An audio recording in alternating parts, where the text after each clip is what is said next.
Shalom Bapak Ibu terkasih. Pada pagi hari yang indah ini, mari kita menyadari betapa penyertaan Tuhan sangat nyata dalam kehidupan kita. Kasih Bapa melimpah bagi setiap kita.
pagi hari yang indah ini, kami bersyukur atas kasih-Mu, atas penyertaan-Mu di dalam kehidupan kami. Kami ada saat ini bukan karena kuat dan gagah kami, Bapa, tapi karena kuasa-Mu, karena anugerah-Mu, karena penyertaan-Mu, karena kasih-Mu yang sempurna dalam kehidupan kami. Bapa, sebentar kami akan mendengarkan kebenaran firman-Mu. Berkati hamba-Mu yang akan menyampaikan kebenaran firman-Mu. Biarlah apa yang hamba-Mu sampaikan dapat menjadi rema dalam kehidupan kami dan dapat kami lakukan di kehidupan kami sehari-hari. Terima kasih Bapa, kami mengucap syukur atas segala berkat-Mu. Haleluya, amin. Shalom Bapak Ibu Saudara, selamat pagi. Di bulan Maret ini kita akan doa pagi dan kita akan merenungkan satu tema, yaitu manfaat kenapa kita harus mengampuni sesama. Mari bersama kita buka di dalam Matius 6 ayat 14-15. Di sana dikatakan, karena jika kamu mengampuni kesalahan orang, Bapamu juga di surga akan mengampuni kamu juga. Tetapi jikalau kamu tidak mengampuni orang, Bapamu juga tidak akan mengampuni kesalahanmu. Pengampunan memang menjadi kata yang kerap kali dibicarakan Bapak Ibu. Tetapi apakah hati mengampuni itu bisa dilakukan di dalam kehidupan sehari-hari? Pada kenyataannya, berbicara mengampuni jauh lebih mudah daripada kita melakukannya. Mengapa mengampuni itu menjadi hal yang sulit dikerjakan? Apa saja yang menyulitkan kita untuk kita dapat mengampuni sesama kita? Yang pertama adalah, saya tulis di sini kenapa kita sulit untuk mengampuni. Yang pertama adalah kita sulit mengampuni karena kita berpikir bahwa orang tersebut tidak layak untuk diampuni, dan kita merasa tidak adil bila orang tersebut diampuni. Kesalahan terlalu besar, ia tidak layak untuk diampuni. Pikir kita seperti itu Bapak Ibu. Yang kedua, kenapa orang itu kita sulit banget mengampuni? Yang kedua adalah kita sulit mengampuni karena kita tidak bisa menerima perlakuannya yang terlalu buruk yang dilakukan kepada kita. Dan yang ketiga, kenapa kita sulit mengampuni? Kita sulit mengampuni karena kita berpikir bahwa orang itu memang tidak pantas untuk mendapatkan pengampunan dari kejahatannya. Tetapi yang kita sadar bahwa Tuhan terlebih dahulu mengampuni hidup kita, maka kita harus mengampuni sesama kita. Bapak Ibu, mengampuni itu butuh tuntunan Tuhan, butuh jamahan Tuhan di dalam hati kita. Jadi ketika Tuhan menjamah hati kita, kita bisa dimampukan Tuhan untuk mengampuni sesama kita. Apa saja manfaat ketika kita dapat mengampuni sesama kita? Yang pertama saya tulis di sini adalah hati kita terbebas dari kepahitan dan sakit hati. Ketika kita terbebas dari sakit hati dan kepahitan, rasanya plong hati dan enak, tidak ada ganjalan lagi di dalam kehidupan kita.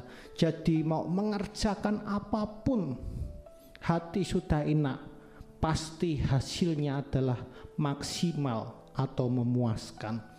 Efesus 4 ayat 31 di sana dikatakan, segala kepahitan, kegeraman, kemarahan, pertikaian, dan fitnah hendaklah dibuang dari antara kamu. Demikian pula segala kejahatan. Ayat di atas adalah kita disuruh membuang kepahitan, amarah kita dibuang Bapak Ibu, sehingga kita bisa maksimal mengerjakan apa yang Tuhan percayakan di dalam kehidupan kita. Ketika Bapak Ibu Saudara tidak bisa mengampuni orang lain, sungguh Bapak Ibu Saudara membawa beban dan tidak bisa mengalami sukacita yang penuh di dalam kehidupan Bapak Ibu Saudara.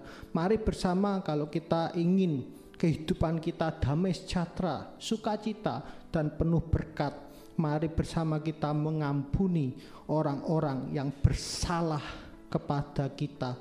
Lepaskanlah pengampunan berapapun kejahatannya yang dibuatnya tersebut, maka ampunilah supaya saudara terbebas dari kepahitan dan penuh dengan sukacita di dalam Tuhan. Sukacita surgawi membuat kita bisa hidup di dalam Tuhan. Manfaat yang kedua kenapa kita harus mengampuni adalah yang kedua, doa kita tidak terhalang. Markus 11 ayat 25, dan jika kamu berdiri untuk berdoa, ampunilah dahulu sekiranya ada barang sesuatu dalam hatimu terhadap seseorang, supaya juga Bapamu yang di surga mengampuni kesalahan-kesalahanmu. Ayat di atas mengatakan ketika kita mau datang dan berdoa, haruslah bereskan dulu permasalahan dengan orang lain, ampuni dulu orang lain, sehingga hati kita bisa plong dan kita bisa datang kepada Tuhan. Ketika hati kita penuh dengan amarah dan sakit hati, pasti kita akan sulit untuk berdoa. Pasti Bapak Ibu akan sulit untuk berdoa. Berhubungan erat dengan Tuhan akan sulit Bapak Ibu. Karena itu kita harus mengampuni sesama kita. Sebab kita masih menyimpan dendam dan amarah kepahitan kepada orang lain. Doa-doa kita tidak efektif, bahkan terhalang untuk bisa sampai kepada Tuhan. Maka kita harus mengampuni orang lain dan sesama kita Bapak Ibu. Oleh karena itu Bapak Ibu Saudara, ampunilah orang yang bersalah kepada kita, supaya doa-doa dan hubungan kita tidak terhalang dan kita akan masuk dalam hadirat-Nya yang kudus. Kita bisa masuk menikmati hadirat-Nya yang kudus ketika kita sudah mengampuni sesama kita. Kesimpulan saya adalah manfaat kita bisa mengampuni sesama kita. Yang pertama adalah hati kita terbebas dari kepahitan dan sakit hati. Yang kedua adalah doa kita tidak terhalang. Selamat pagi Bapak Ibu Saudara, selamat beraktivitas. Tuhan Yesus memberkati.